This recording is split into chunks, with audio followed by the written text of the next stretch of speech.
Hi, everyone. We're just going to give people an opportunity to join us and we'll get started momentarily.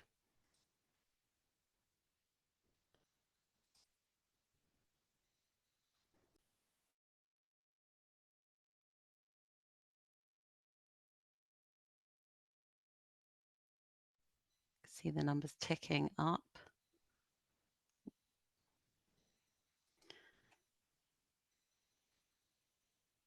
Okay, I'm going to get started. The introduction's not that exciting anyway, and hopefully in the meantime we'll build upon the 150 or so people that are already here.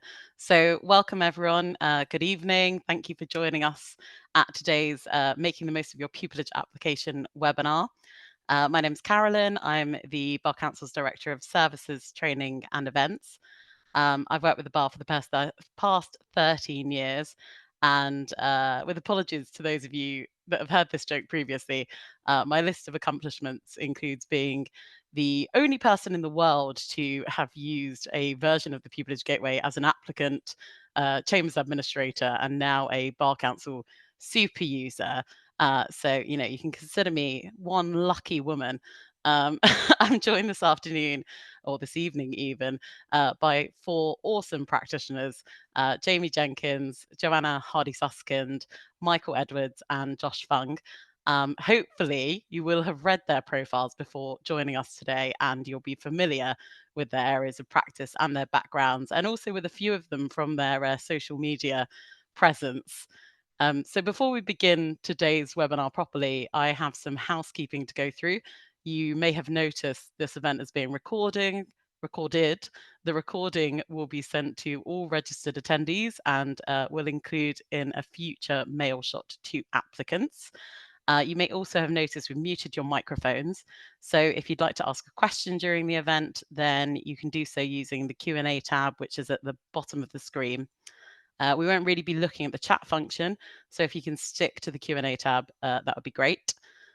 We've got an hour and a half, which might seem like a long time, but we've got a lot to get through. So apologies in advance if we don't manage to answer one of the kind of specific questions you've raised. And speaking of questions, we've gone through everything that you sent in advance of tonight, and we've divided them as sensibly as we think is possible amongst the panel.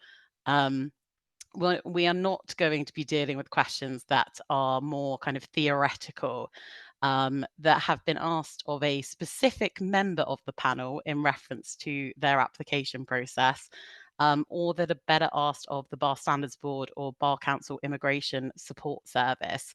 Maria is going to post in the chat the email address for our Immigration Support Service for those of you that have questions around obtaining visas to undertake a pupillage in England and Wales. We've also been asked several technical questions that aren't answered by the existing resources on the Pupillage Gateway microsite. In short, the personal summary and CV upload sections are no longer available for use, and Chambers won't see any information that you've put into those sections previously. And the information you've provided in response to last year's questions will unfortunately not automatically be carried across. But the first time you complete an application, it should then auto-populate your next applications. Maria, again, is going to post the links in the chat to the applicant user guide and the FAQ on the Pupillage Gateway website, which I hope you will find useful if you've not read them already. Finally, several attendees have posed questions relating to the interview process, and if we have time, we will come on to those. But the purpose of this session is really to focus on the application process that you're all going through at the moment. And we want to ensure that we deal with those questions first. So we're going to start with some quick fire questions for the panel. And to kick off, I'm going to ask, what qualities and skills should applicants be seeking to demonstrate? So, Josh, do you want to go first, and then everyone else can just bounce in? Sure. I mean, I've just got two pretty fundamental quick points, and it would be intellectual ability and just your ability to persuade. So what I mean by that second one is sort of your oral and your written advocacy. And I think that is the case probably for most chambers and AETOs.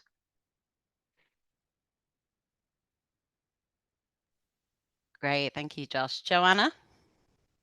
Yeah, just picking up on what Josh said about written advocacy, remember that your pupillage application form is a piece of advocacy in and of itself. So people answer the questions about advocacy and give examples without realizing that what you are putting down on that page and how you are expressing yourself and the way it's presented and argued is written advocacy in and of itself. And people forget that time and time again. Thanks, Joanna. Michael, do you want to add to that? Agree with all of the above, but also we're looking for stamina and perseverance. We're looking for people not just for 1 year pupillage, but for 35, 40-year career. It takes a lot of stamina to sustain that. So commitment to what we do and the things that you've done in your background as well, and perseverance. Jamie, if you're there, do you want to jump in last? I am. My video will be on in a minute. I'm just trying to placate a baby at the same time for the first 10 minutes. Joanna took mine. So my backup one is for those of you who have work experience, usually after the bar course, so paralegal roles, advocacy roles, anything like that, showing insight. So not just this is what I do, but if you show that you understand practical litigation processes, how things work in practice, over and above other candidates through the work that you do, that can really make you stand out. Great, thanks, Jamie. And I think that probably is relevant to the next question as well, which is what makes an applicant stand out. So do you want to pick up on that? Well, actually, it is the insight, but also I'm going to combine the answer I've just given with the one that Joanna gave. When you are sifting a lot of applications, which is what sifting is, you are applying a framework, and whatever framework your chambers may have to score those. But really, even if you go through as you should that sort of strict scoring mechanism, when you have a first read through an application, you can usually tell if that's going to be good enough or close to good enough to get an interview. And that is largely reflected in how it is written. That there is an awful lot of the same sort of roles that you see, the same sort of prizes, the same sort of academic qualifications that you'll see time and time and time again.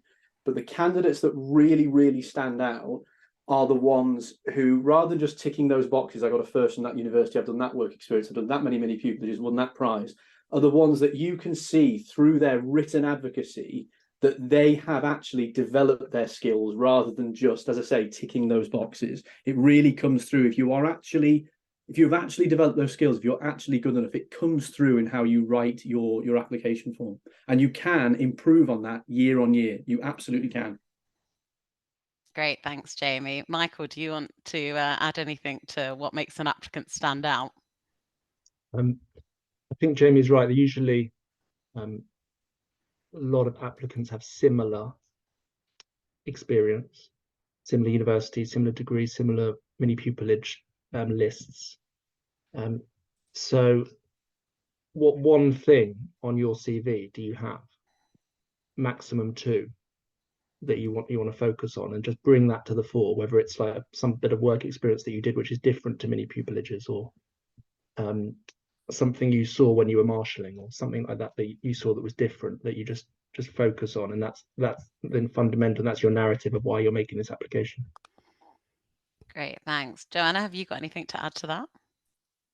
Yeah, I think that what Jamie was saying about standardized marking criteria is something that applicants really need to bear in mind, because the days are gone of me reading an application and thinking, I really like this person, I'm going to make sure they get through to the next round. If I'm reading an application and I adore you and I'm rooting for you, but unfortunately you score 56 and the cutoff for an interview is 58.5, I'm not allowed to boost you up. I'm applying a fair criteria across the board. So really, in terms of standing out, it's kind of the wrong way to look at it. You need to look at your weakest area. Imagine the marking criteria, some chambers publish them, and really work on the one where you're going to get 6 out of 10, because you should be getting 9 out of 10, and then you'll sail through to the next round. So I think try to avoid thinking of it as an X Factor audition and like knocking everyone's socks off with this sort of like one line, and start thinking more about scoring consistently across marking areas, because in a fair world, which is now the recruitment system that we properly deal in, you need to score points. Points win prizes, and it sounds brutal, but it's a competition. Great, thank you, Joanna. And Josh, do you want to add anything? Yeah, just to round out the conversation, I'll actually pick up on one of the points Michael mentioned in response to the first question. And I think it's actually really key that you demonstrate determination, sort of persistence, stamina. And I think that is something that really helps applicants stand out. And one way in which you demonstrate it is to just give an example of a skill or an interest that you might have pursued for quite a long time and to quite a good level, because that is ultimately, as Michael said, you know, chambers aren't just recruiting for a year, they're recruiting for 40 years. And I think that's a quality that's often overlooked in applications and something that I think can really help you stand out. Okay, great. So, Josh, I'm going to stick with you. What are the most common mistakes that applicants make? So I think I've got a couple, but they all boil down to the same thing, which is that I think very often it's apparent from applications, the written applications on the pupillage gateways, that some applicants have taken a very sort of scattershot approach to applying to chambers. And I think that really comes across because most of the questions are asking you, you know, why chambers, why our areas of specialism? And I think having focus in the chambers that you apply to and your approach to answering that questions will really set you apart, at least in the first sifting round. So I think the most common mistake is to have a sort of very generic answer to all these questions, when actually a much more tailored approach would be far more persuasive advocacy. Great, thank you. And Jamie, what about you? Mistakes. I'm back and I'm baby free. Right. Hey. Hey. Yeah, it's building a little bit on something that Josh has said, and that is that my sort of number one tip that I want to have time to post on Twitter, which hasn't been very much recently. The number one thing that I say about pupillage applicants is you have to stop thinking in the realm of what chambers want to see and what boxes they want me to tick, and start thinking from the perspective of what makes me a good candidate and how do I demonstrate that. When I was doing interviews early on, I had a couple of stock answers for interviews, the really silly interview questions, like if you could be stuck in a lift with any politician, who would it be, or whatever it may be. I had a couple of stock answers to those, and when I look back on them now, they were awful. And that's because I was trying to say something that I thought chambers would like, and it said nothing about me at all. And so many candidates do that on pupillage written applications. It's not about what do I need to do to impress them. It's about how do I bring out what makes me a good candidate. You're not going to appeal to every set that you apply to. The point is that you need to show who you are so that the ones that you're a good fit for see that and interview you. Great, thank you. And we won't ask which politician you want to be stuck in a lift with. I'm sure it's changed over time in any event. It was Tony Blair. It was Tony Blair, actually. Oh, well, there we go. Joanna, what about you? Common mistakes from applicants? Yeah, I think the most common mistake I see are people that repeat the words of the question in the first line of their answer. Don't do that. Don't do that for two reasons. Number one, you've got a limited word count. Number two, it's really annoying to read. And it also makes you sound like somebody who lacks confidence. Barristers in court don't use too many words, so the bad ones do, but try to be pithy, try to think about brevity, and try to just hit them hard with your key facts of what you want to say. Why are you going to be a good barrister?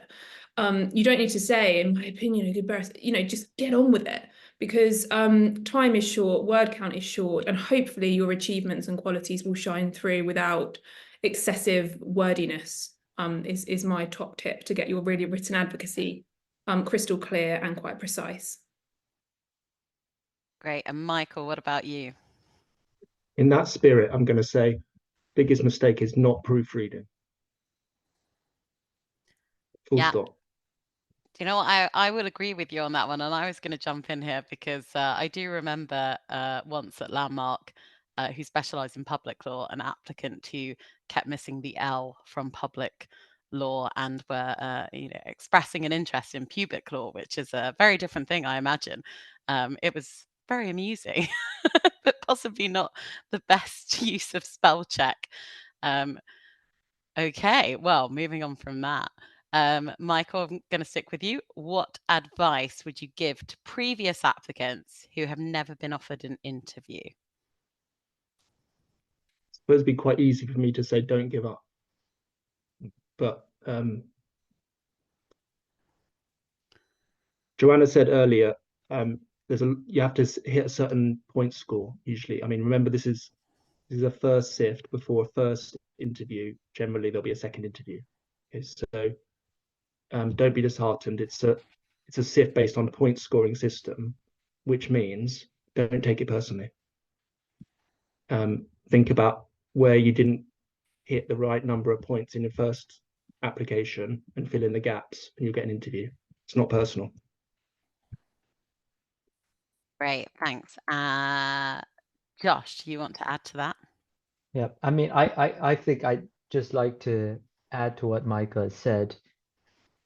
In terms of not giving up, I think a very good way of thinking of your paper application and the first sift is that this is sort of the aspect of your application that you are most in control of, unlike the interviews where all sorts of factors may come into play on the day. Right? So take a very hard look at your application the first time round and really identify the ways in which you can tick those boxes and so secure a first interview. Fab, thanks, Josh. Jamie, do you want to add to what Michael and Josh have already said? Just it's bringing in an element of my previous answer really, which is don't think that just because you've applied for a year or two and you haven't got an interview that you're not good enough. There are applicants who apply year after year and don't get interviews because they're not good enough. But equally, very few people get pupillage the first year they apply. The basis of this process is that we do assume that candidates are going to improve year on year. And every set has offered pupillage to somebody at some point who they've rejected in previous years. So you can improve. There will be reasons why you're not getting an interview. There will be things you can improve upon. If you focus on that, you give yourself a better chance next year, but you can improve and you should focus on that. And Joanna, finally turning to you for that question. Yeah, I think that it's kind of diagnosing the problem, which might be that you're very close, in which case wholesale reform of your pupillage application form is going to set you back because you kind of did the right thing. Or if actually you're getting nowhere. And if you have been applying for, say, a year or 2 years or 3 years to a wide range of sets and you're not getting a single interview, that might be time for wholesale reform. It might be time to delete the form, fresh page, start again, new approach.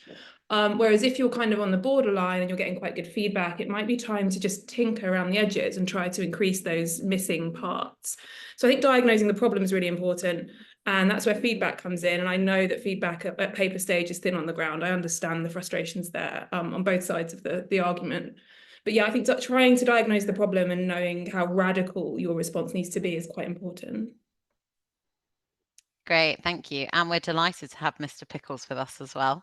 Celebrity appearance. So I'll stick with you because it's the easiest way to get through the quick fire. So what is the best way for candidates to maximize their time, given that they only have the best part of a month to apply and there are so many opportunities for them to apply for? Yeah, I think be realistic about what you're doing. There is no point in applying to all the gateway sets and every other set in the world and putting forward 30 rubbish applications because you've diluted your quality. But at the same time, please don't, well, maybe some of you are absolutely amazing, but I had one candidate who said, right, I only want to go to one chambers, I'm just going to apply there. Unless you really are sort of like an outstanding candidate, which maybe some of you are, that's quite risky unless you've got plenty of time to spare. So I think it's having a good range. I mean, I applied to sets that were small, sets that were offering 7 pupilages back in the day, and a real range, because I thought if I spread kind of the range, I'm more likely to get an interview. But you have to kind of control your urges to apply everywhere, because I think at that stage you probably are diluting the quality. So really it's about judgment and it's about pitching it correctly, but don't get overwhelmed by it. You're better off submitting 10 good applications than 30 bad ones. Completely. Jamie, do you want to follow up on that? Yeah, the one thing it is very much adding to that. So the notion of putting in enough applications to give yourself better chances just in terms of the odds, and making sure that you don't put so many in that the quality of your application suffers. The one thing I would add to that, in terms of what Joanna said about you wanted to go to certain sets, you wanted to possibly practice in certain areas, practice in a certain city. Do not assume that you know what life will be like practicing at a certain chambers. None of you know what life is like practicing as a barrister, and I don't mean to do anybody down by saying that. There are lots of things that happen and lots of things that determine your success as a practicing barrister that you have no experience of right now. Many of you, when you become barristers, will move sets, you will move cities, you will move practice areas. Your ideas of what it's like to practice in crime or family or commercial or shipping may change completely, and you may go in a completely different direction. Your career is long and there's lots of things that can happen in it. So don't assume that you don't want to practice in that city or with that set or in that area. Keep something of an open mind about it when you're choosing who to apply to.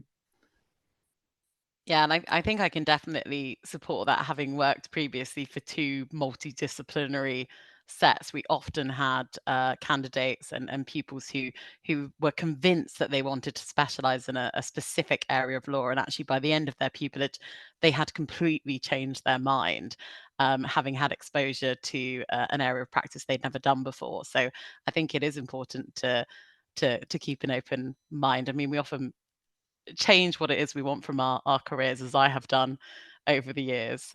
So that's good advice. Thanks, Jamie. Josh, what do you think about time management? Time management. I mean, this ties into something I've said earlier, which is sort of a common mistake. And please excuse me, my roommate is on the call as well, so there might be a bit of background noise.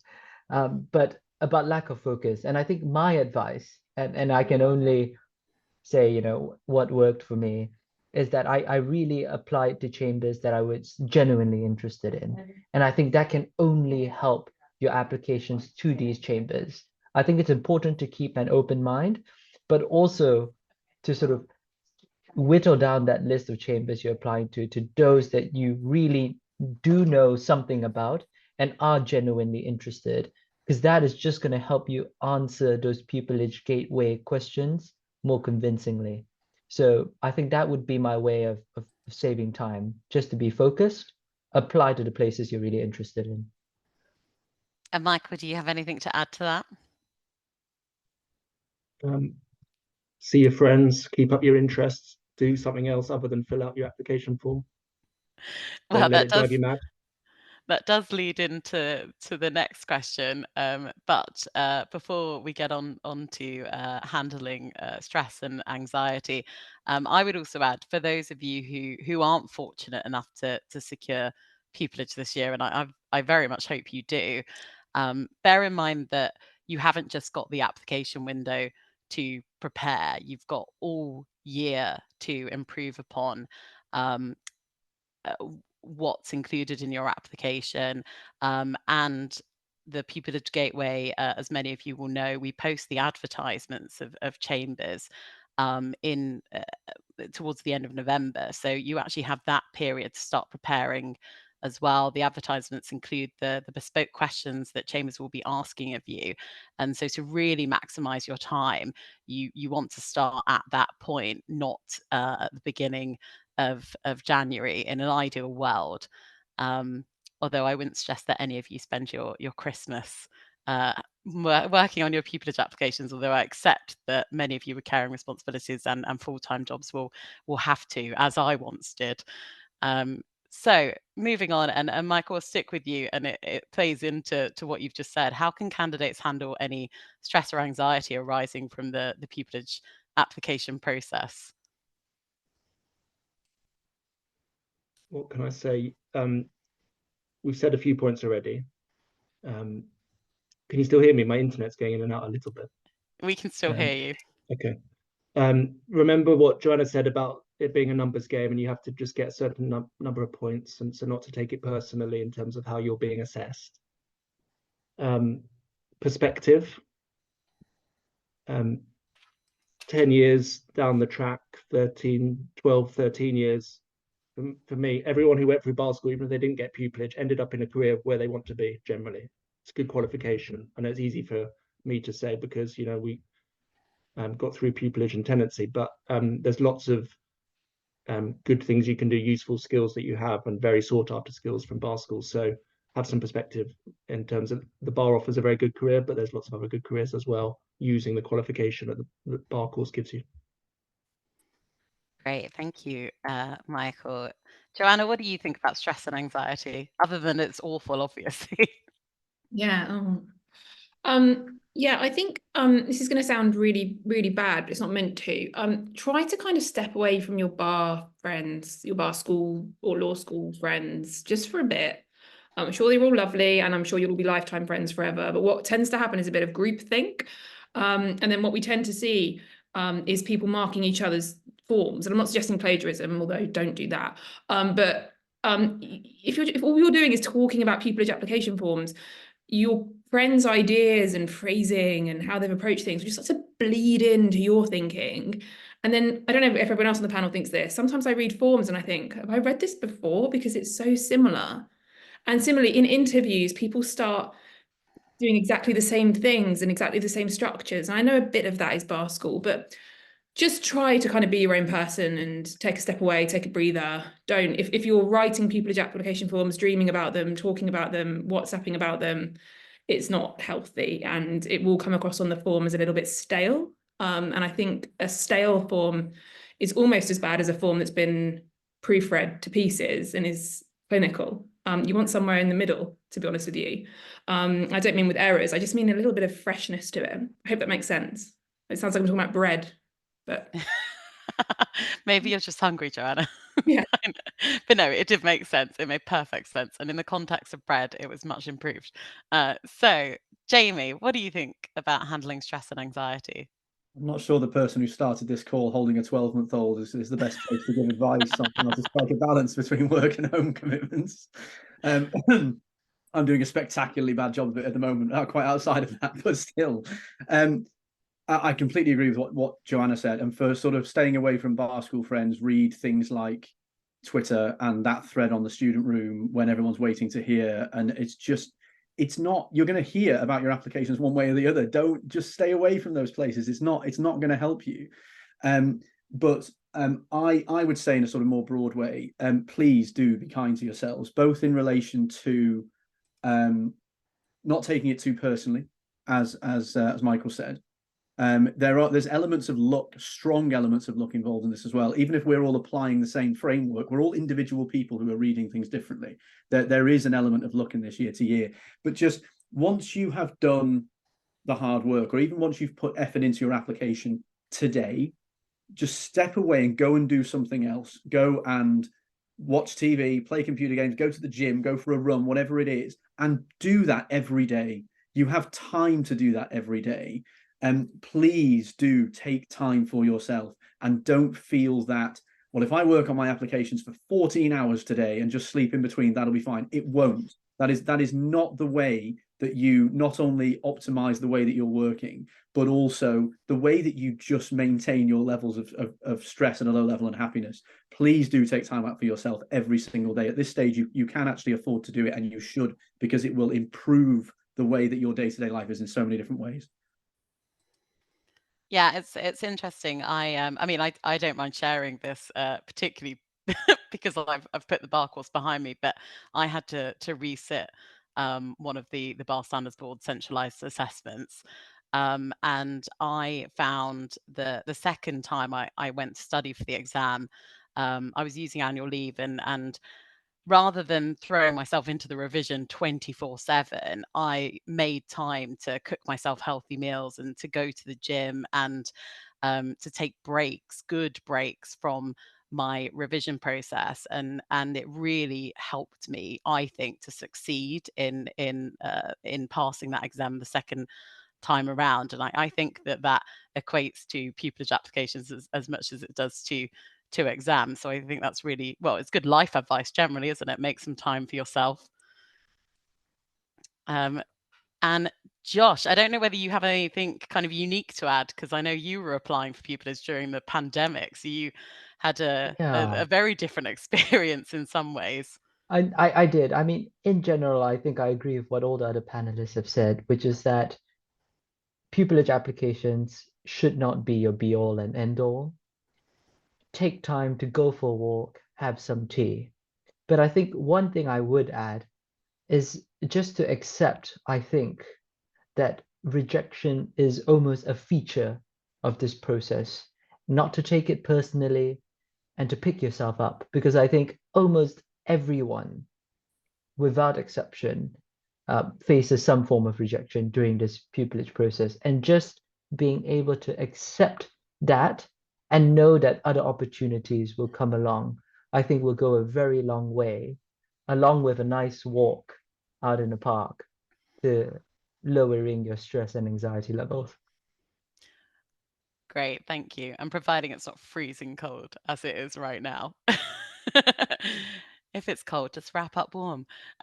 So we've done, following on from the theme of if you weren't successful the first time round, and this is very much, I suppose, about your individual experiences. How did you identify, assuming that you didn't get pupillage the first time around, the areas that you needed to improve in? And what do you think you did differently that ultimately enabled you to be successful in the process? Josh is thinking. So maybe we'll ask Joanna. I did fluke in the first time round, but I think it was, Oh, I know, I think it was more luck than judgment, if I'm honest. What I would have done if I hadn't got in first time round, is, as I said earlier, really be quite surgical about where I thought it had gone wrong. And that is getting someone to read your form. If you're not getting good feedback from chambers, get someone independent to read your form and say, look, don't worry about insulting me. What do you think the weakest part of this form is? Like, which answer are you reading and you're thinking, actually, this is getting a bit wishy-washy, or this isn't as impressive, and then hone in on that.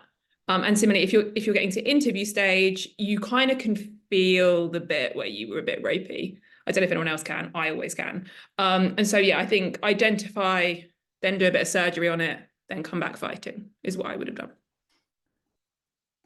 Jamie, don't tell me you got in first time round as well.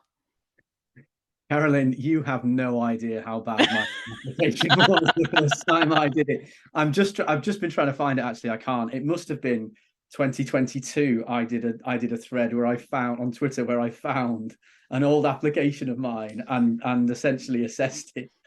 It was woeful. It was genuinely of the lowest standard of quality that I tend to see now through sifting. It's absolutely awful.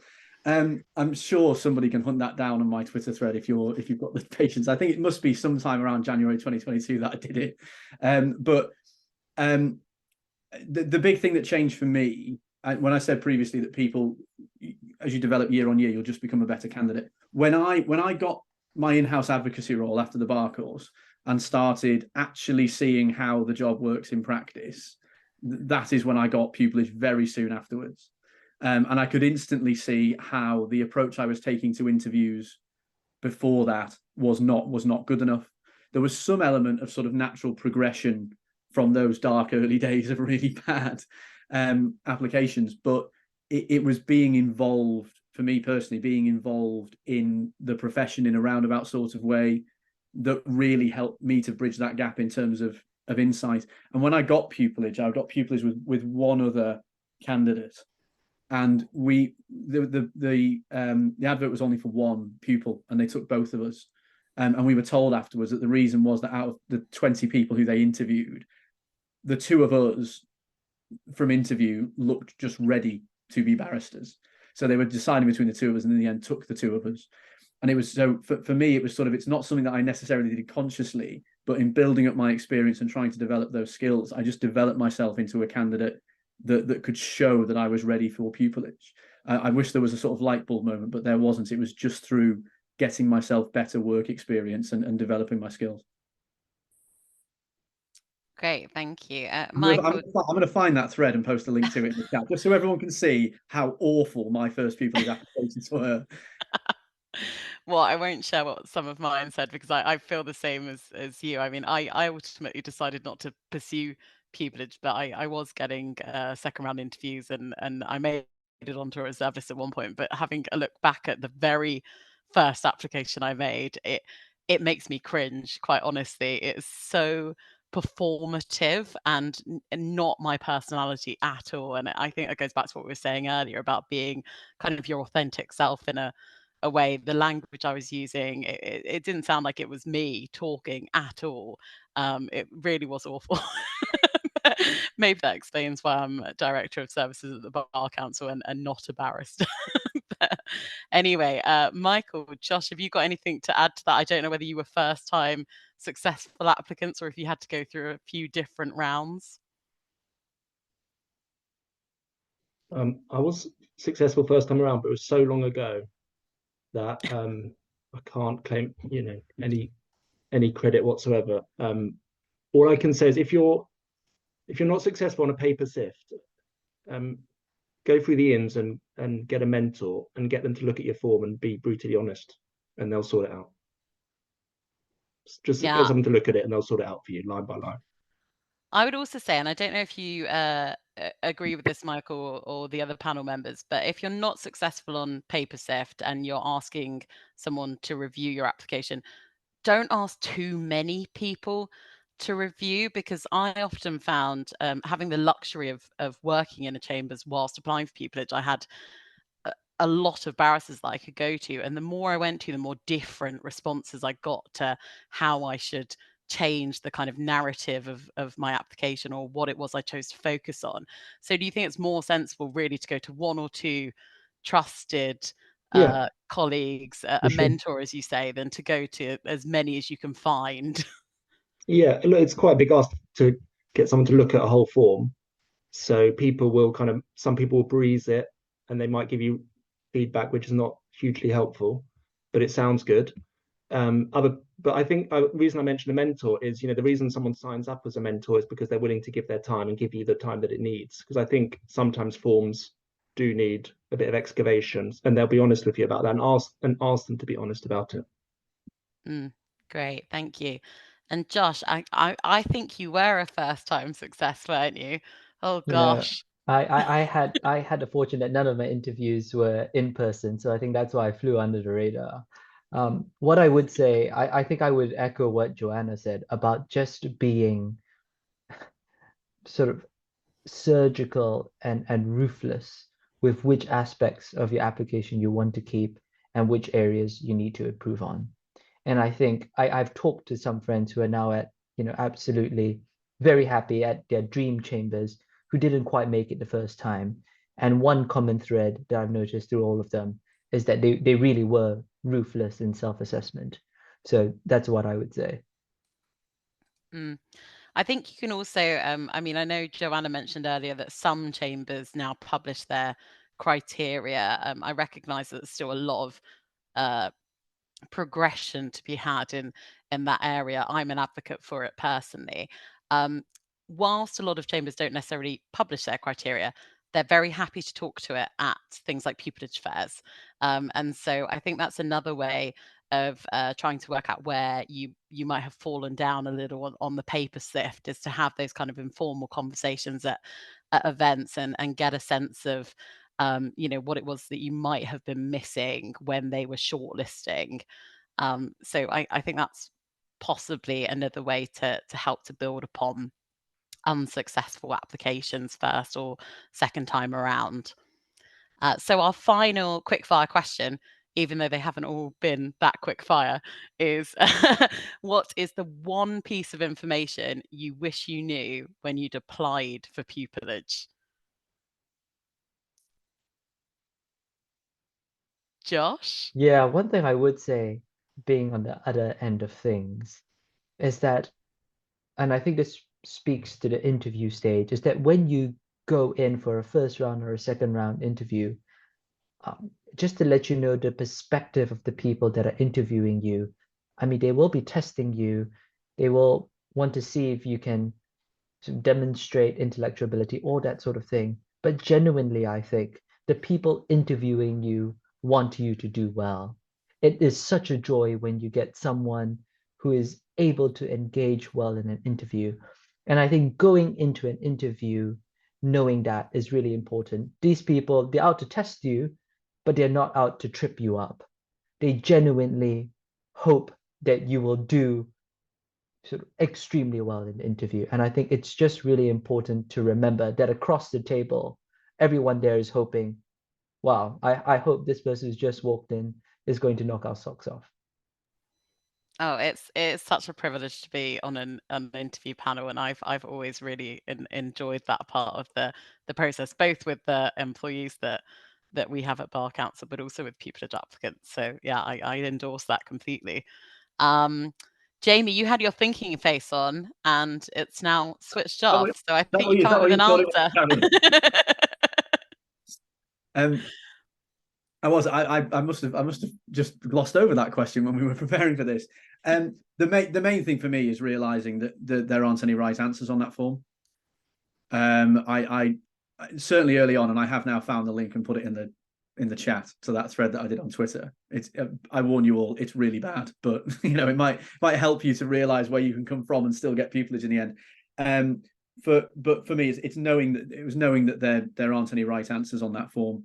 That it really is there as for you to express how it is you're a good candidate. There are not secret phrases or sentences or anything else that get you an interview. It is all down to you to show how good an applicant you are, and there are no shortcuts to that. As I say, that would have helped me in interview as well, as it happened. Great. Michael, what do you think? One thing you wish you knew? The barristers marking your form are going to be doing it generally either after court or at the weekend, and they're going to be short on time, probably quite stressed out, and just bear that in mind when you're writing long paragraphs in your answers. Maybe lists are better, maybe pithy sentences are better, maybe punchy thoughts and sentences will grab their attention. Great. And we're actually going to come on to structure, I think, in a little more detail later, because we've had a lot of questions about prose versus bullet points, and we're going to expand upon Michael's answer in due course. Last but definitely not least, Joanna. I think that this is, again, I'm not going to talk about bread again, but I think sometimes a sense of desperation, you can kind of feel it in an application form or in an interview. And we get it, right? We understand the statistics are against you, you're tired, the exams are hard, and sometimes they seem pointless. I get it. And you're going to have to waste your Saturdays going to interview after interview, traipsing around the temple. And you're being asked questions, who do you want to have a dinner party with? And you think it's all nonsense and that it's all a game of luck. And you might be a little bit right, but please shake it all off. Just get rid of that kind of feeling of the odds are against me. This is all going to end badly. I'm probably not going to get a pupillage, because that attitude, I think, is natural. And I really get it, because I felt like that.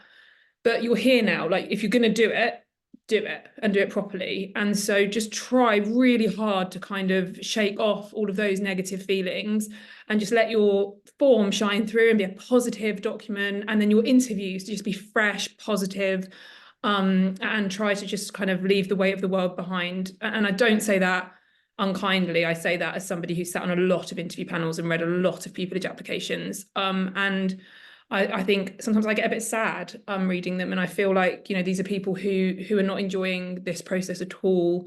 And I think you can start to feel that seep in. And so I think what I wish I knew is that you might be one of the people that makes it. And if you don't try and try your best and put your best foot forward, you're not going to. And so I think that's what I wish I'd known, because the process for me was miserable from start to finish. On that happy note, someone's mentioned they can't see Jamie's link, and I think it's because he can only post to panelists. So Maria is going to copy and paste it for everybody else as well. Apologies for that. You can all have a deep dive into it at the end of this session. So that's the quickfire questions over and done with. We're going to delve into some of the more detailed questions that you all asked in advance, which I hope should also deal with some of the stuff that you've been raising in the Q&A. And we're going to go through it in a sensible order, which for me is the order of the application form. It makes most sense structurally in my mind. So Joanna, Michael, how do authorised education and training organisations approach their marking of education history? Generally, I suppose, but you can talk to your own chambers if you prefer. I think differently is the awkward answer, because some chambers, as you will all know, take academic background quite comprehensively. And so, GCSEs, A levels, that kind of thing. And others, and I personally think it's a more refreshing approach, disregard of earlier exam results and start at a much later level to look for academic achievements and prospects at the bar in terms of intellectual abilities. So really your form needs to cater for both. I think my tips in relation to academic achievements and exam results are, number one, be honest. Can't stress that enough. And I don't mean blatant lies. I mean, fudging things.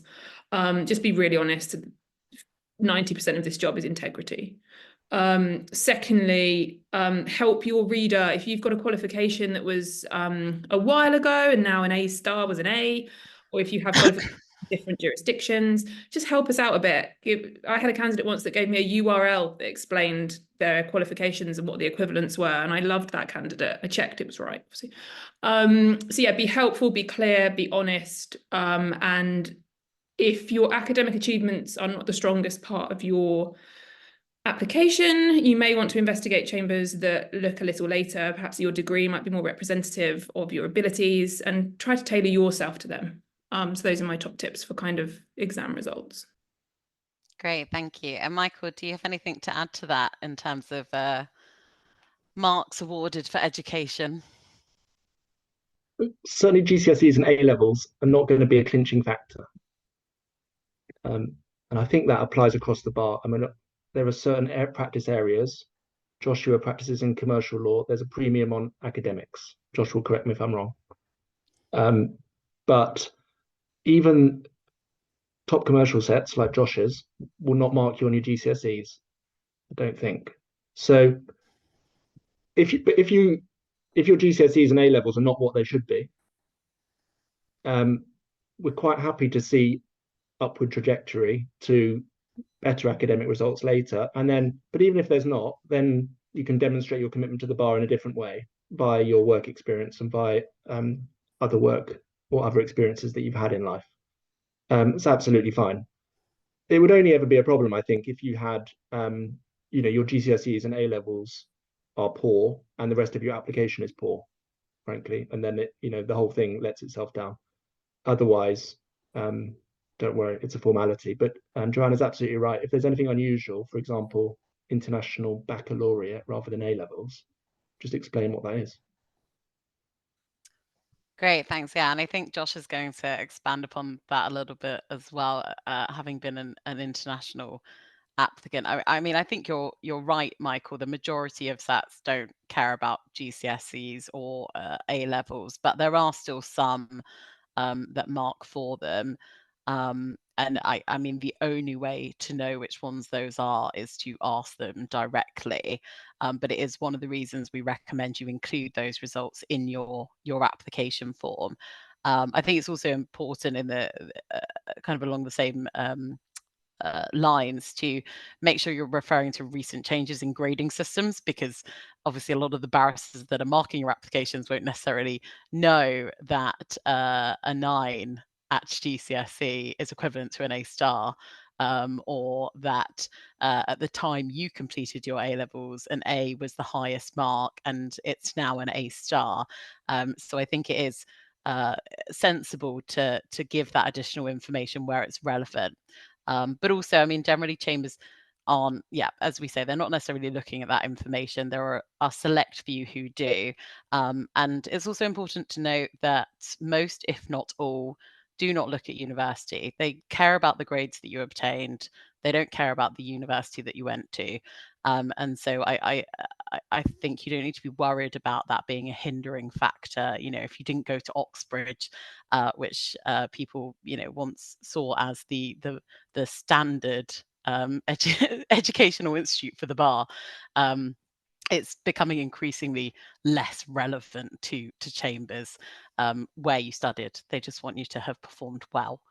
I think that's fair. Someone can correct me if I'm wrong. It's blanked out on our application forms now, the institution. Yes, you can anonymize it. That's Yeah. right. And some chambers do that. I mean, and often what happens is it's blanked out, and then someone will say, "Well, I was, JCR president at Oxford," in their experience, so you can kind of work it out. But it's blanked out for a reason, because Carolyn's absolutely right. It's not as important as other things on your form, including degree result, which is important if you're trying to demonstrate something about academic ability or your commitment, etc. Great, thank you, Michael. So, um, moving on from that, but on a very much related note, Jamie, how can applicants ensure they're not hindered if they are missing certain grades, or if their grades are poor? To a degree, you can't. So if you got a 2-2 undergraduate, which is a massive challenge, because you're going to be marked down on whatever form of academic assessment the Chambers makes, and that markdown may just make it very, very difficult for you to get over the line to get an interview. So to a degree, you can't just change the fact that you got a 2-2 or competent in the bar course or something like that. The answer really is twofold. The first is, if it is something like an academic qualification, and to the extent that you can still affect these things, even if you don't have extenuating circumstances, you need to show a higher level elsewhere. So if you've done your undergraduate and got a 2-2, but you haven't finished your bar course yet, you need to be aiming for a very competent anyway. But if you can get an outstanding, that doesn't necessarily scrub away the 2-2, but it helps the set to see that actually your true academic level may be higher than that 2-2 reflects. The other thing is to really be diligent, and I mean this applies to everybody, but to really be diligent on the other areas of your application form. You can't change the fact that you have a weakness somewhere, but you can certainly either try to address it directly, like I've said there, by making up for it in other areas, or really making sure you're as strong as you can be in other areas.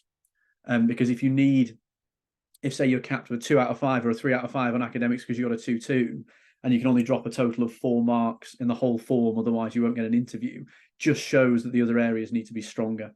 Again, I had certain weaknesses on my written application form, and the world is very different now. But in the end, the experience I got in being an in-house advocate made up for it, both in written form and in interviews. It may take you a little bit longer if you need to make up for those sorts of weaknesses, but you can do it if you're the right candidate. Thanks, Jamie. Does anyone want to add to that? No? Okay. Well, then we're going to move on to something Michael briefly touched upon, which is the presentation of grades from international applicants. And Josh is going to address that one as an international applicant at one point. Thanks, Carolyn. I mean, Michael is right on the money when he brought up the example of the international baccalaureate, because that is what I did. I mean, essentially, when it comes to grading systems, all these grading systems are on a scale, and all chambers are interested in is knowing where you fall on that scale. So the first thing I think to bear in mind is that with systems like, the IB, International Baccalaureate, I think that quite a few chambers will already be familiar with it. So I wouldn't worry too much. I think the second thing is that a lot of these grading systems are mutually intelligible. So as Joanna mentioned, you will be able to find a URL somewhere, possibly from a university, that is able to quite conveniently translate grades across different grading systems. So my suggestion, and this is what I did, was you list your raw grades. So on the International Baccalaureate, it's 1 to 7, 7 being highest, 1 being lowest. So you list those grades as they are. And then you provide either a link to a website that will translate those grades helpfully for the person reading your application, or as I did, just have 1 or 2 sentences explaining 7 is the highest. Generally, it's regarded as being an equivalent to an A star. And I think that whole process is something you needn't worry about and can really be dealt with quite easily in just a sentence or two. Great, thank you, Josh. So I'm trying to multitask, answer questions in the Q&A whilst also chairing. It's not going in my favour at the moment. Joanna, is there any benefit to applicants spending more time in academia and pursuing a master's or a PhD instead of spending time undertaking work experience or employment? So this answer really does depend on a lot of factors. Some of them are you as a person, and if you think your application is already well-rounded and you think you've got a good crack at getting pupillage. The second is I have a master's, and I didn't do it because I thought it would give me an extra point on a pupillage form. I did it because I wanted to spend a year learning in depth about a topic and write quite a long dissertation on quite a difficult area of law. We see a lot of masters now that are tagged on the end of the bar course. I'm not quite sure the arrangements or how that's done, but I understand it's an extra sort of module or an extra dissertation or extra work, extra requirements that are added on the end.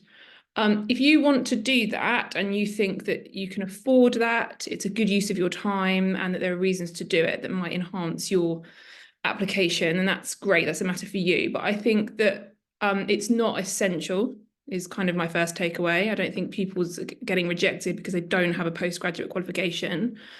And I think that the people who have undertaken masters in a really in-depth academic area that they love, and that in the interview they just come alive because they've done their masters in medical law, focusing on, an area of law that they are passionate about and that they wanted to spend a year studying in depth with like-minded academics.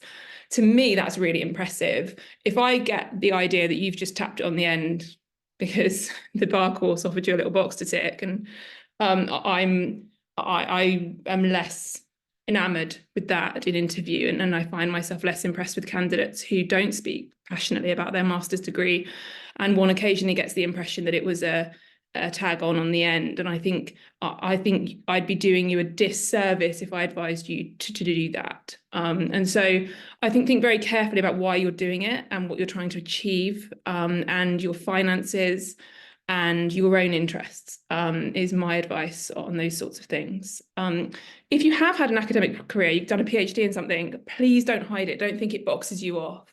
It's so interesting to hear people talk about what they're passionate about and what they've been researching. So yeah, they're my takeaways from postgraduate degrees. I think it's different for everyone.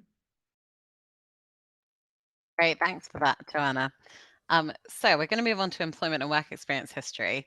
And I'm back to Michael and Jamie. Is it better to include all your experience or be selective? And how would you suggest candidates present a long history of employment and work experience? So for example, where they are career changes.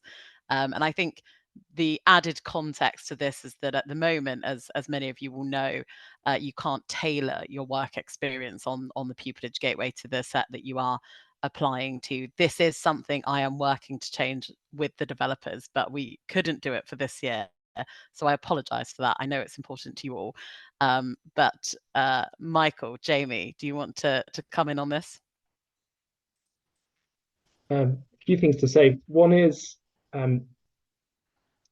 don't feel you have to always prioritize legal work experience. Non-legal is very valuable, especially for people career changing, but for anyone. I mean, we have very impressive candidates who were on the till of their local supermarket and work their way up. And if you have a particular employment or a period of employment, is there something that you did in that employment which is particularly impressive? So mix up your legal and non-legal, and don't worry about putting forward something which you think might not be impressive, because actually if you were particularly committed to it or did particularly well, it will be impressive. And it will be different. You know, legal work experience is often quite similar across applications. Outside of legal world, well, it's over to you. So that's one thing. The other thing I would say is, yeah, don't just list everything. Give us a narrative. Give us what you did that was particularly interesting. I'm not sure exactly what you're allowed on the form at the moment. Over to you on that, Caroline. But just tell a story for your work experience rather than just listing things that we then have to work out what you were doing at what particular time. Great, thanks, Michael. And Jamie, I know that you want to jump in on this. I also know it's something that you and I have talked about extensively in the Bar Council Pupillage Gateway blog series we did in December. I don't think our names were against it, but that was us. So just for reference, guys. You can never know what we've actually written. I know. Yeah, you absolutely have to use your judgment to tailor this. I agree everything that Michael said, but there is that. I'm sure everybody who's sifted applications has had this. Even if the form has shown a promising start and it's all going quite well, and then all of a sudden there's another page of work experience that you weren't expecting, and then another one, and it all gets a little bit deflating because it's all saying the same thing. There's 2 points to make. The first is that there is an element of exercising judgment in terms of what is relevant and what is not, or what your best points or worst points are. Michael said earlier on that barristers who are sifting these are normally doing it after court around a time a little bit like now, and it's dark outside. And the reality is that brevity in the way that you're expressing things on this form is valuable. And if you put down every example you have, that marks against you, not just because you're going to lose the attention of the person reading it, but because it doesn't show the judgment that you need to show on this form. Even if every single thing you write down is relevant, which it almost certainly isn't, you need to have that judgment to pick the best examples of what you have. Michael's right, it might not be a legal position, but even for a career changer who I appreciate it might be a little bit more difficult, you have to use that judgment to put down the best elements of yourself. It is not a numbers game. You can very much show the best side of you with more limited examples, with not hitting the word count sometimes, and that is part of the skill of drafting a good application. Can I just say on career changers, because that's, I know, something people have asked specifically about. I generally think, having sifted a lot of applications, that people career changing are in a strong starting position. Number one, because they're in a minority compared to the general applicant. And number two, because they've just had time to succeed in a career or have done something differently. And just make sure you kind of put that front and center and kind of own it and tell us about it. And there's no point in pretending that it didn't happen, you know, that you haven't had 10 years doing something else. Would be interested to hear about what it was like spending 10 years as a teacher, or 10 years doing something else, or however long it is. It doesn't really matter. So just go with it and put it front and center. Great, thanks, Michael. Josh, how can applicants with little or no employment or work experience in the legal industry demonstrate they have the skill set required of a barrister? Yeah. So I think the first thing I would say is that, at least in my chambers, we have quite a few career changes. If you just take a look at our website, and quite a few people have changed from varied careers that are quite distant to the law. So this is not an unusual phenomena at all. In fact, it's growing increasingly common. The second thing I'll say is that actually a lot of the core skills that chambers are looking for, but that make a good barrister, are actually pretty transferable. I brought up some earlier, sort of intellectual ability, but just effective communication, I think, is an aspect of many other jobs. And if you can demonstrate sort of the instances or the reasons why your previous career required you to sort of regularly or effectively communicate, I think that's very impressive and sort of ticks that box, as would legal experience or work in the legal industry tick. I think the third thing is to say that while some of the core skills of being a barrister, are quite limited, there are many other aspects of the job, many other qualities that would make you stand up. I talked about one of them, stamina, and I think this is something where if you can demonstrate sort of sustained excellence, and it doesn't matter that it's in a non-legal field, it might have nothing to do with the law, it might be music, but the point is that you've demonstrated that you're able to stick to something and excel in it. And I think these are all the ways in which you can show that really you're built for the job and that you'll succeed in the job. And that's ultimately, I think, what will make a successful application. So if you're a career changer or you just haven't really had that much exposure to the legal world, I wouldn't let that put you off at all. I think as long as you're able to demonstrate, just that you'll be suited to the job, and that you're likely to excel in it, I think that's the core of your application. Great, thank you, Josh. Does anyone want to add to that? Because I know it's an important question. Silence, fantastic. And I know, again, that's something Jamie and I have expanded upon in the blog post that we've drafted, and I will make sure Maria has the link to post in the chat. So on employment and work experience, finally, Joanna, how important are mini pupillages? Does it matter if you've not done one? And how should you talk to them in your applications? Yeah, I think they're a lot more important than they used to be. I don't think I'd done a mini pupillage when I applied for my pupillage in my practice area. I think I had one lined up, and I think that, yeah, I think that, looking back, probably wouldn't have been my strategy now. But I think that there kind of is a law of diminishing returns on mini pupillages. I think the graph is probably like this, and then once you do 8, it starts to go down again. We sometimes get pages and pages and pages, and people have done mini pupillages everywhere, every single chamber you can imagine. They must have spent their entire lives following barristers around. Use your judgment is my advice on numbers. The reason why I think mini pupillages are important is something that I think Jamie said right at the beginning of the session about knowing what life as a barrister is like. I'm less impressed when I read people on mini pupillages who try to make out that they sort of like busted the case open with their observation, and then the barrister said, "Thank goodness you were here," and then we won, and the judge said I was great, because I don't think that probably happened like that. And nor perhaps was it your role to do that. I think a mini pupillage really is to watch people doing a very stressful job in a very specific practice area and deciding if that's for you. And really, mini pupillages are more about what you're getting out of them than what the barrister's getting out of them. And so that's the tone in which I'd approach them. I observed a junior member of chambers juggling 5 different bail applications in 4 different courtrooms in front of 3 different judges.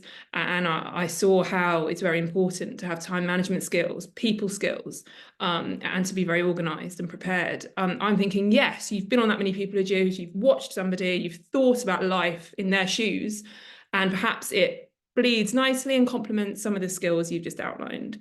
So that's how I do it. There's been a lot of questions in the Q&A about name dropping. My answer to that, and it may be different, is if you've done an assessed mini pupillage, the very serious sets, they do very serious mini pupillages where you've got exams and you do advocacy, you do all sorts of things. I probably would mention who I spent time with. If I'd spent 5 days with somebody and produced written work for them, and been assessed by them, I think I probably would mention them. If I've spent 20 minutes at Snaresbrook watching somebody do a bail application, I wouldn't mention their name because, and I hate to break this to you, they're probably not going to remember who you are. And if the reason of name dropping is for the panel to say, hey, Joanna, do you remember Ian, who shadowed you at Snaresbrook in 2019 when you did this really difficult sentence? The chances are, I'm really sorry to say, that I may not remember with enough detail to offer anything constructive. And so I think name dropping, it depends on what you've done. And I think you need to use your judgment on that. So yeah, they're my views on mini pupillages. Great, thanks, Joanna. So we are rapidly running out of time, so I'm going to move quickly on. Further education, scholarships, awards, prizes. How can you demonstrate your advocacy experience if you have not had any experience of mooting or worked with an organisation through which you were able to represent clients in court or tribunal hearings? Jamie. Remember that advocacy is not just standing in front of people in a courtroom and convincing a jury to acquit your client of murder. That is not just what advocacy is. Advocacy is the art of persuading people and of making those sorts of personal connections to get people on side with you. It'd be very unusual if you got no examples of that in your life. Clearly, you do need to be striving for some specific examples that may help you. Mooting is a very easy one nowadays that can give you an idea of how to go about it. But also, even mooting is quite restrictive. It's just making legal arguments in a very confined setting. There are lots of applicants that I see who come up with more sort of, I say inventive. It's not necessarily inventive. It's them understanding what advocacy actually is. Like a time when they've been involved in a group of people who've had different views and they've sort of taken charge of that situation and got everybody to find common ground. That sort of thing is advocacy. So it's don't feel that you need again to tick specific boxes. Understand what advocacy is and think back to your experience and how you can demonstrate times when you've had to use it. Again, you don't have to have been Rumpole. But showing insight into what advocacy is and what you have that may fill that gap is half the battle, really. Great, thanks, Jamie. Michael, how can you present personal achievements without sounding arrogant? And does it matter if you do? No. I mean, I love that. No, doesn't matter if you sound arrogant. everyone else will put forward their personal achievements. Leave arrogance to one side. I mean, I think it's quite hard to come across as arrogant in a written document, but I'm sure it can be done. But personal achievements you have to put in, and everyone else will, and you'd be crazy not to. Okay, so it's just what half of the work that the Bar Council does at the moment is about inclusion and promoting groups that haven't been represented at the bar previously, and a lot of that is about owning your achievements and being proud of them and putting them forward in a way that some people don't feel comfortable with. Lots of people are perfectly happy putting forward their personal achievements and have succeeded in doing so. So I would take that approach. I think that possibly the only way you could really appear arrogant or maybe a bit silly is what the example that Joanna gave earlier, which is, I did something on a mini pupillage that won the day. But you could apply that in lots of different scenarios. Either don't make things up or don't put things forward where the sifters are obviously going to read and say, I don't really believe that, or I question that. Leave that to one side. But everything else in terms of your achievements in the workplace or at bar school or at university, in whatever you've done, just put them forward and then over to the panel to decide whether they meet the criteria or not. Great, thanks, Michael. I'm just looking for the next question. Oh, Joanna, is it necessary to use the hobbies and interests section of the form to demonstrate why you will make a good barrister? And are there any extracurricular activities that you consider vital when reviewing applications, other than having a sausage jog, obviously? You don't get one. I'm obsessed with the hobbies and interests box. Like, it's my favorite. I love it. I think it tells me so much about a person. But obviously we're not just reading that and thinking, oh, you'd be good crack at the Christmas party, have a pupillage. That's not really how it works. So yeah, I think the answer to the first part of the question is yes. Definitely use that to show some of your skills. I mean, most chambers are going to have some kind of marking criteria that revolves around something like capacity for hard work, ability to work under pressure, ability to be organized, ability to have the capacity to deal with stressful situations, deal with people from different backgrounds. And so without making it too obvious and quite clumsy, you can show that really subtly here. You know, we had a candidate once who ran the burger van at like a Glastonbury festival, and his best friend called in sick, and he had to make like 1 billion cheeseburgers for these really hungry, drunk people. I read about people who've worked in their student union bar, you know, on the night the rugby team won the university league. And I'm thinking, do you know what? You have got something about you. You know, I practice in criminal defense. And so I'm thinking, are you the type of person I can send down to the cells to deal with somebody who may have quite considerable withdrawal symptoms from a class A drug? They may have alcohol issues. They may be aggressive. They may be very difficult to deal with. And so I think this part of the form can be used to quite good effect in quite a subtle way. And I quite admire candidates that can do that. And so think carefully about that box. Don't think that it's, oh, they're not going to read it, or, oh, who cares? They shouldn't really be asking this about my private life. It's actually slightly more subtle than that. I think you can use it to advance your application in quite a nice way. And I am obsessed with it. It's my favorite box on the form. Great, thanks, Joanna. I agree with that as well. It's always a fun one to read through. So in terms of extenuating circumstances, I think we've covered this off a little bit already, Jamie, but how do AETOs evaluate extenuating circumstances, and how much information should applicants provide? Right, I've already answered a few, trying desperately to keep up with these Q&A. I know, there's so many of them. Multiplying. It's like feeding gremlins at midnight. No, getting them wet. Getting them wet is what causes them to multiply, isn't it? See how many other people on the panel have seen gremlins. Right, there's two elements to this extenuating circumstances.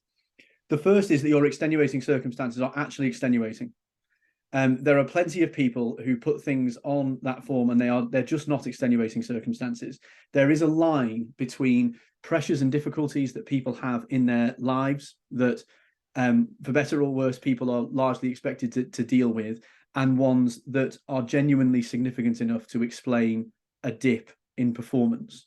So you don't have to write chapter and verse on it. And certainly with a lot of these are quite personal, and it's no problem at all in writing what it is you are comfortable writing. And what does not happen is that if I see something particularly unusual or gruesome or whatever it may be, then I'm running off and telling everybody about it. And that is not the way that things are sifted. So don't worry about giving the actual reason for whatever it is. So the first one is it has to be genuinely extenuating circumstances. And the second one is that is your explanation for why it is you got a lower grade at a particular time. You then have to show other parts of your application what your actual level is, because you need both of those. You need both to explain the lower level and show what your higher level is. So you don't do that in the extenuating circumstances form. You can say that's why it is you got a 2-2, but look, I got a very high, very competent, or I got a distinction in my master's, or whatever it may be. You have to be able to show that other level. And again, unfortunately, just to kind of give one example where this doesn't really work, I have seen examples of people with really significant extenuating circumstances over a long period of time, like from A levels through to more or less now, where they've been impacted for sort of 4 or 5 years. And I have no doubt those extenuating circumstances are genuine and serious. But if I can't see what your actual level is, I can't give you marks on the form. So that will not be the vast majority of people who have extenuating circumstances, but it shows that need to, one, have an actual good reason, and two, be able to show you what your genuine level is. Great, thanks, Jamie. So we're moving on to bespoke questions. There's been a lot of Q&A on this, but hopefully we can rattle through a few of them. So Michael, What's the best way for candidates to answer a question about why they want to join a specific chambers or AETO? And I think particularly where they haven't necessarily actually had experience of that AETO. Yeah, I'll just be brief because of the time, but a few points just to think about. Number one, you can flatter certain chambers. For example, what I mean by that is if you want to do shipping law, you can say, I want to do shipping law and I want to go to the best set and you're it. And I'm coming to you. I've worked out that you're the best. You could apply that to any criminal defense. Having said that, don't say it unless it's true or it's kind of almost true, you know, because chambers aren't stupid. And if you say, well, you're the best shipping set and they don't really do shipping, or, you know, they do a bit of it, but they know they're not the best, then they'll just say, well, this person doesn't really know who we are. Okay, so there's nothing wrong with flattering chambers. You know, you're the best set in your area and I want to be the best advocate, the best chambers, and that's why I'm coming to you, you know. That's impressive. Second thing, if you've done mini pupillages, if you have had contact with people, you can mention their names, that's fine. Also, if you've been to events like this one, you can mention people that you've heard talk about their chambers and what they said, and you met them at a pupillage fair or something like that. Nothing wrong with a bit of that kind of name dropping is okay. Conversely, if you haven't had any contact, it's not a bar. You don't have to do mini pupillages at most chambers to apply for pupillage. There are a handful that you do, but mostly you don't. In those circumstances, you just need to find some other way of making it clear that you know who they are. Now, one way of doing that is, see, I'm particularly impressed by your chambers because ... For example, I read all of your articles on Family Law Week, my area, or Criminal Law Week, if that exists, or a blog that someone in that chambers writes that you read, and it's impressive, and you read that, and whether it's a housing blog or immigration law, something that's maybe some outreach that the chambers does. I'm particularly impressed by your chamber's emphasis on pro bono, your connections to XYZ schools, and your willingness to promote wider inclusion at the bar, for example. You know, you can think of lots of examples, but something which is specific. Look at the websites, not something that's made up. It has to be true, but something that shows that you've given a bit of time to researching that particular chambers. I think I'll leave it there, given the time. Oh, great. Thanks, Michael. That's a pretty comprehensive answer, I feel, so appreciate it. Jamie, does it matter if candidates who are applying to an AETO on circuit, so outside of London, don't have any specific links to that area? And I'm asking you because you are outside of London. How can they convince the barristers reading their application that they're happy to relocate, not just for pupillage, but for the foreseeable future? The northerner on the panel, I'll know about this. Well, the answer is that for an awful lot of sets, actually, they so to give some insight into certainly the way that St John's Buildings deal with this, it does not play any part in our marking of written forms at all. And I think that's probably the same for most sets.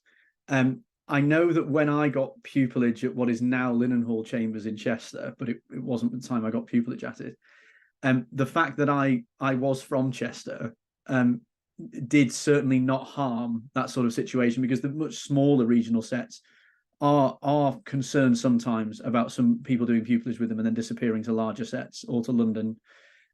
But generally speaking, that's not going to play a large role in your written application, because it's too premature for that. At the point where we're offering pupillage at St John's Buildings, and I appreciate we have several sites and are offering quite a number of pupillages, we're looking at that point about the right fit, where people are moving from, whether or not they would fit in a particular site or in a particular area. So that kind of comes in quite a bit later. And the one thing I would say, if you want to actually address it on your form, or there is a question that actually gives rise to you answering or giving detail on this, is don't feel that you need to come up with a contrived answer to that question. I wouldn't necessarily put, oh my God, I'm just desperate for pupillage. Whoever will give it to me is fine. But we know that is the case with a lot of applicants. So don't feel that you need to come up with some sort of like genius answer. Something reasonably basic will do. That you know, mix in, for example, something to do with the specific set, why you're attracted to the set, that you wouldn't mind moving location in order to build a practice, that you're open-minded, that sort of thing. Don't feel that you need to develop some sort of intimate relation that you don't have with the area, because that's just not necessary. Great, thank you. Oh, okay, well, I'm sticking with you, it seems. What approach should an applicant take to a question relating to their preferred area of practice if an AETO has multiple specialisms, but the candidate is only interested in one of them, and maybe someone else can deal with the reverse of that? So if they don't know what they want to do yet, but they need to be specific, perhaps. So again, that's something that comes in later. I mean, I'm probably a good person to ask this. We don't have anything in our marking criteria that relates to specific areas of practice. We essentially assess everyone on a pretty even keel. And then when it gets to the last stage where you're at second round interview and we think you're good enough for pupillage, we figure out where you're going to fit. That, however, is not the same for every set. So there are some sets that have different committees for different pupillages. And we'll have, for example, a personal injury pupillage and a family pupillage, and they'll have different committees dealing with those. So the honest answer is I don't know if they would approach it slightly differently, and the personal injury committee would be sifting applicants looking for personal injury experience. But certainly there are some sets like St John's Buildings where you're assessed on a more on a sort of new practice area neutral basis to begin with, and then if you get further down the line and we think you're a good candidate and you're good enough for pupillage, that's when we will look at where you might fit. And we have offered pupillages to people who say, I want to do personal injury, and we say, actually, we think you'd be a pretty good family practitioner, to be honest. And the person I'm thinking of accepted, and it turns out we were right. So it's, again, even if you have a really desperately burning interest in a particular area, something I mentioned right near the start, you don't know you're going to be good in that area or that you will enjoy it. And chambers are aware of that too. So it isn't necessarily the be all and end all. If you feel that you're not able to express the interest that you want for a particular set, you can still show you're a good candidate. Great, thanks, Jamie. And does anyone want to add to that? Conscious of the time, but you may have some insight. No? Okay. Well, then, Josh, how can a candidate demonstrate their interest in a particular specialism if they don't have any practical experience of it? The good news is that a lot of specialist sets will not have expected you to have, any practical experience or even very detailed knowledge of the law in that area. What I would say, though, is to go onto their website, have a look at the profiles of some of the barristers on that website, and take a look at what are at their recent cases. And I think just knowing about the cases that the practitioners at that set has done will get you quite a long way. Read them, search them up. And I think the other really easy shortcut is to just search up, if it's, say, insurance law or shipping law, what's a major decision in this area? Because if you know something about the cases that those barristers are doing, or just the really Supreme Court big decisions in the area of law, I think they'll be impressed. And I think that will set you out from the vast majority of the candidates applying to that set. So quick and easy, those are my answers. Oh, you're on mute, I think, Carolyn. It was me that was going to make that mistake, clearly. So I know we've only got 1 minute left, but I'm hoping the panel will stay with me just to deal with our final few questions. I'm conscious that we're eating into everyone's evenings, and many of you have got families to get to and work. Joanna, Jamie, what is the best way for candidates to explain why they want to be a barrister without relying on commonly used phrases or cliches? And are there any buzzwords that candidates should really avoid when making their applications? Joanna, maybe you want to kick off. We haven't heard from you in a while. Yeah, first thing in relation to this is please read the question and answer the question. Quite a lot of candidates read, why do you want to be a barrister? And they tell us why they think they'll be a good barrister. And there are actually plenty of good barristers who hate being barristers. And so just think really carefully about the question you're answering, because why you want to be a barrister is actually a very specific question. And you'll want to think very carefully about the lifestyle of the type of pupillage practice area that you're applying for, because it is not for everyone. And so you'll want to include, I often look for an appreciation of the rigors of self-employment, because it doesn't matter if you're doing Jamie's area of law, Michael's area of law, or Josh's area of law, or if you're doing what I do every day, we all have a common thread in that we're self-employed. So if you're applying to the self-employed independent bar, you need to show some recognition about how tough that can be, but also how great it can be. You know, show us your enthusiasm of why you want to join this sort of slightly peculiar profession and the slightly strange ways in which we conduct ourselves. In terms of cliches, if you're telling the truth that you've had some kind of epiphany during Legally Blonde, great, good for you, tell us all about it. But if you're doing that to try to sound jazzy or stand out or evoke some kind of emotional response from your reader, I'd think again. I think that really the reason why you want to be a barrister, the reason why you've probably spent money, time, sweat, tears, and effort, and probably sacrificed quite a lot of things, whether it's your social time, your finances, your parents' finances, is probably because you've made quite a grown-up decision about quite a tough job. And so I think I wouldn't treat this question as a novelty or as a chance to tell us about your route sort of story into this, but really tell us practically why you want to join our ranks, and the reasons behind it. And there may be some beautiful stories behind that, and there may be some individual stories that you can convey really beautifully, but I wouldn't try to fabricate some kind of epiphany, because quite often people fall into this job rather than use it. Although, to build upon your very serious answer, Joanna, Legally Blonde the musical is excellent, and I absolutely recommend it to everybody.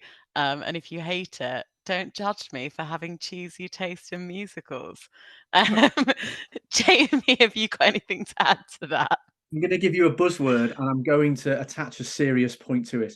If the sheer number, and this goes to sort of what area of practice would you like to practice in, the sheer number of people who say something related to human rights with no understanding of how few barristers work in that area of law is absolutely staggering. It is a tiny practice area, and it's the same with the number of people who use phrases like, because I want to speak truth to power, and things like that. If there was, there are no buzzwords that get your application put in the bin. We all diligently apply the framework. But if I was allowed to choose one that would result in your application going in the bin, speaking truth to power is probably it.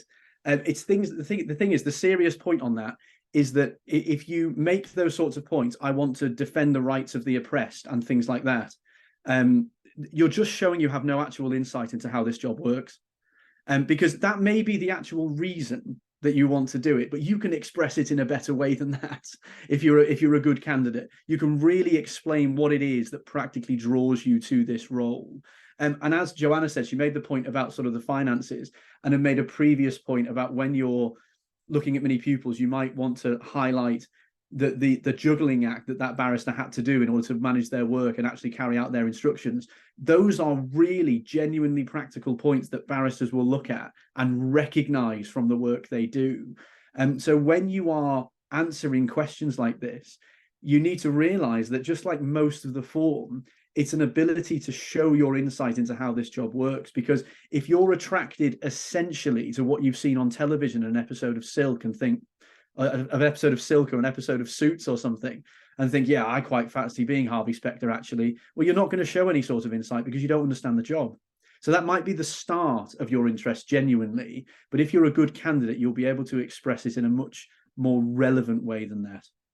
Don't write speak truth to power on your form. Please don't do it. Great, thanks, Jamie. And final question, whilst I'm sure Jamie will try and rattle through a few more written answers on the Q&A. Michael, is it possible to work out what AETOs are hoping applicants will demonstrate in their answers when they're not competency based? So we're talking about questions that are asking them to explain a judgment or to talk to an important case that they've read, how should applicants approach those questions to make the most of them? I don't know what Jamie's talking about. I speak truth to power every day. Back to the question. On our form, we've always had a recent family law case that they then have to take a position on and explain. So first thing is take a position. You know, if you're asked to answer the question, focus on exactly what you're being asked to do and advocate one position. Don't do it like a history essay or an English essay or maybe a university essay where you argue both sides. Generally, you have to take one side. Goes back to what we were talking about earlier, structure and lists and things like that. And if you're not demonstrating a particular competency, then you're probably demonstrating a skill. And the skill is going to be written advocacy in some, probably. So there's no harm in saying, I've got 3 points. Number 1, X. Number 2, Y. Number 3, Z. I mean, barristers love that. We love lists. So structured answers first, second, third. My best point is this, or something like that. So it's either a competency or a skill, really. I mean, I echo what Joanna said. Jokes are all right, but like you've got to be quite a strong candidate to get away with it, I think. So be careful. Be careful. You know, we all like to think that we could do that, but it's a bit of a risk. So I would just keep it straight, probably. Great, thank you, Michael. Well, that brings us over time, in fact, and to the end of tonight's event. We will go through the other questions we haven't had a chance to answer tonight and see if we can expand upon any of them in yet another blog series. But other than that, I really hope that you all found this to be useful.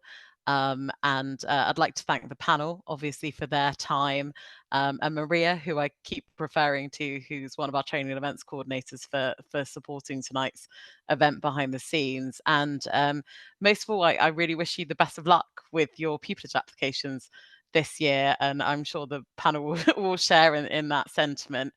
And we look forward to seeing you at the bar soon. So thank you, guys, and good evening.